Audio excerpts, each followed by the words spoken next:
Well, President Obama was on the front page. I stopped. The front page this month for supporting same-sex marriage. A drama about a gay high school couple was playing out in the funny pages. That storyline in the comic strip Funky Winkerbean is now running in about 400 newspapers. As Seth Doan reports, the artist is used to mixing social issues with humor. Injecting real life into the ink of his comic strip is something Funky Winkerbean creator Tom Batiuk has wanted to do since he was first published in 1972. And I always kind of prided myself on doing a strip that was honest and in the moment. Just because you're combining words and pictures doesn't mean they have to be for children only. I think it's capable of carrying the weight of substantial ideas, and so that's what I try to do. Batiuk's current commentary about a same-sex couple that wants to attend the prom has drawn some criticism. In fact, 7 of 400 newspapers published a different strip this month. Why did you want to do something about a gay couple? I was looking in the newspaper, I saw an article about some parents who were protesting at a high school, and they were protesting the rather tolerant policy towards gays that the high school had. He writes his stories about a year in advance, so his editors at King Features knew this was coming. And he brought this to us last summer, and we actually sat down as a group in September and discussed what it would mean and make sure that it was as effective as possible in getting its message across. This is it, the scene of so many of the comic strips. It starts, right. At least once a month, he returns to the Ohio high school he graduated from nearly 50 years ago. He comes to do research and to stay current. So you'll come here and you'll study how the students are interacting with the teachers? I do it by osmosis. I just sit in the back of the room and sketch. I sometimes get some useful sketches.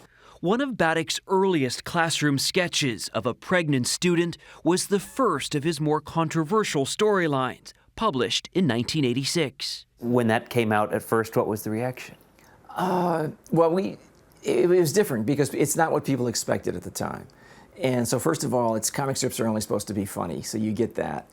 And then it takes people a little while to adjust and see what you're doing.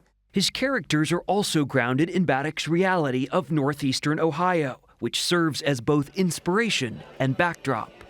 In some ways, right now, we're sitting inside the comic strip itself. Yeah, it really is, because this place, much like the high school, grounds my strip in a reality that I understand, that I empathize with, and it makes it easier for me to work. At Luigi's, his favorite pizza parlor in Akron, Ohio, the counter, chandelier, and jukebox live on in the strip. It's the fictional workplace for the title character, Funky Winkerbean. Funky's one of those strips that's a little bit unique, because I've allowed them to grow. So I've got a core of readers who've been seeing themselves grow up with the strip as well. As they've gotten older, Batiuk's characters, like his readers, have battled issues from alcoholism to Alzheimer's. Batiuk says he's even used the strip to face his own challenges. You were a finalist for a Pulitzer because of Lisa's story, this character who was battling cancer. That had threads of your own life story in it. Yeah, I had initially done a story where Lisa had cancer and then went into remission. And then I was diagnosed with cancer. And when I went back inside of me to draw out the emotions, I found that they were much darker. I think the power of those emotions deepened the work. Do you ever hear from people who say, I open the comic section and I don't want to be depressed. I don't want to hear about teen pregnancy or dying from cancer? I get a lot of emails that go, I really love your strip, especially the early funny ones, you know. 40 years on, Batiuk and his comic strip have matured.